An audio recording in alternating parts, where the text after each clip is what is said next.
এক ফ্যাক্টরি শ্রমিকরা আন্দোলন করে কাজ বন্ধ করে বসে আছে। কি দাবি তাদের? দাবি হলো যে কর্মকর্তা কর্মচারীরা তাদের চেয়ে অনেক বেশি বেতন পায়। কেন এটা এত বেশি বেতন পায়? তাদের বেতন কমাইতে হবে। তারপরে সেখানে ওই কর্মকর্তা কর্মচারীকে রাখা যাবে না। মানে এই যে এই ধরনের একটা মানসিকতা গত 1.5 বছর যাবৎ আমরা এটা দেখতে পাচ্ছি। মানে গত সরকারের পতনের পরে যখন মব কালচারটা গড়ে উঠলো, তখন দেখা যায় শ্রমিকরাও কথা নাই বার্তা নাই, ওই একটা মব কালচার তৈরি করে একটা ফ্যাক্টরিতে কাজ বন্ধ করে দিচ্ছে, কর্মকর্তা কর্মচারীদেরকে জিম্মি করে রাখছে, তাদেরকে মারধর করছে, ভাঙচুর করছে, নানাভাবে নিগৃহীত করছে। এগুলির বিরুদ্ধে আমরা কঠোর অবস্থান নেওয়ার আমি পরিষ্কার বলেছি যে আমরা কখনো কোনো প্রকৃত শ্রমিক যারা তারা ভালো, তারা কিন্তু এইগুলি করে না।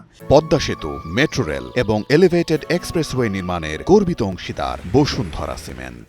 কিন্তু কিছু সংখ্যক শ্রমিক নামধারী সন্ত্রাসী এই বিভিন্ন ফ্যাক্টরিতে বিভিন্নভাবে বিভিন্ন স্বার্থান্বেষী গোষ্ঠীর হয়ে ফ্যাক্টরিগুলিতে ঢুকে পড়েছে এবং তারা সেখানে নানা রকমের এই সমস্যাগুলি তৈরি করছে। আপনি যদি দেখেন এই বিভিন্ন ফ্যাক্টরিতে যে এই সমস্যাগুলি যে হচ্ছে, আপনি গোয়েন্দা রিপোর্ট নেন, শিল্প পুলিশের রিপোর্ট নেন, কলকারখানা অধিদপ্তর রিপোর্ট নেন, ম্যাক্সিমাম 5 to 10%, 10% হয় না, ম্যাক্সিমাম 5% শ্রমিক এই ধরনের এই সমস্যাগুলো ওই ফ্যাক্টরিতে তৈরি করে এবং তৈরি করে সেখানে একটা দেখা যায় জিম্মি করে ফেলে এবং ফ্যাক্টরিকে অনেকটা ওই যে আপনার পিলখানার মতো জিম্মি করে ফেলে, পুরা ফ্যাক্টরিটা তাদের নিয়ন্ত্রণে নিয়ে সেখানে যা খুশি তা করে। এই ধরনের মানে সন্ত্রাসী শ্রমিকগুলিকে যদি আমরা বিদায় করতে না পারি, তাহলে ইন্ডাস্ট্রি নিয়ে এগোনো এই মুহূর্তে খুব কঠিন। এদেরকে বিদায় কেন করতে পারতেছেন না? এরা তো অনেক পারতেছি না নানা কারণে। মানে করতে গেলেই দেখা যায় আমরা করছি, ইদানিং আমরা কিন্তু এই ব্যাপারে কঠোর অবস্থান নিয়েছি।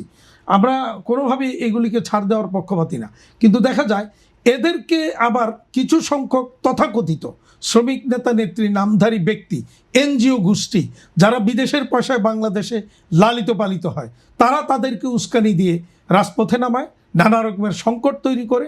কিন্তু প্রকৃত শ্রমিক নেতা যারা, তারা কিন্তু এই ধরনের ভ্যান্ডালিজম, এই ধরনের অপকর্মকে কখনো সমর্থন করে না। তারা আমাদের সাথে, আমরা একসাথে মিলেমিশে এই সমস্যাগুলি সমাধানের চেষ্টা করছি। সরকার আমাদের সাথে এই সহযোগিতা করছে, কলকারখানা অধিদপ্তর, শিল্প পুলিশ সবাই আমাদেরকে, শ্রমিক নেতা নেত্রীরা আমাদেরকে এই ক্ষেত্রে সহযোগিতা করে। আমাদের পরিষ্কার বক্তব্য, শ্রমিকের ন্যায্য অধিকার, ন্যায্য বক্তব্য, ন্যায্য যে কোনো কিছু মানে এটা দাবি নিয়ে রাজপথে নামার প্রয়োজন নাই। আমাদের কাছে কোনোটা আসলে যদি দেখা যায় এটা ন্যায্য, সেটা নিয়ে কোনো রকমের দ্বিতীয় কোনো বাক্য উচ্চারিত হবে না, সেটা ইমপ্লিমেন্ট হবে। কিন্তু অন্যায্য কোনো কিছুকেই আমরা কোনো অবস্থাতেই বরদাস্ত করব না। একবারে বিকিমি এবং বিজিবির পক্ষ থেকে এটা আমাদের পরিষ্কার ঘোষণা যে অন্যায্য কোনো কিছুকে আমরা কোনোভাবেই প্রশ্রয় দিব না এবং এগুলিকে কঠোর হস্তে দমন করা হবে।